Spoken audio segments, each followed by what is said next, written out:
कितना बकरा है आपके पास? तेलुगु எவ்வளோ ஆடு இருக்கு? ஆடு டீம் அவருக்கு வந்து நான் என்ன பேசுகிறேன்னு புரியல.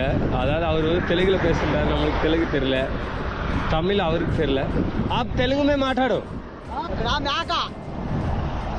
எத்தனை இருக்கு?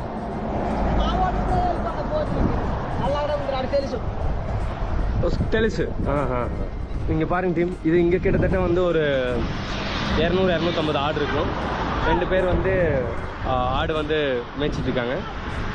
அதாவது இந்த பதிவு வந்து நான் எதுக்காக இங்கேருந்து சொல்கிறேன் அப்படின்னா, தமிழ்நாட்டுக்கு தேவையான ஆட்டு இறைச்சிக்கு தேவையான ஆடு வந்து பார்த்தீங்கன்னா பெரும்பாலும் ஆந்திராவிலிருந்தும் தெலுங்கானாவிலிருந்து தான் நம்மளுக்கு வந்து வருது. அதோட சந்தை மதிப்பு மட்டும் பார்த்தீங்கன்னா 1,10,000 கோடி. புரியுதுங்களா? அப்போ நம்ம வந்து என்னென்னா ஜென்ரலாக ஆடு மாடு மேய்க்கிறத வந்து தவறுன்னு நினச்சிட்டு இருக்கோம். உண்மை அது இல்லை. இதுலேயும் வந்து நல்ல வருமானம் இருக்குது. இது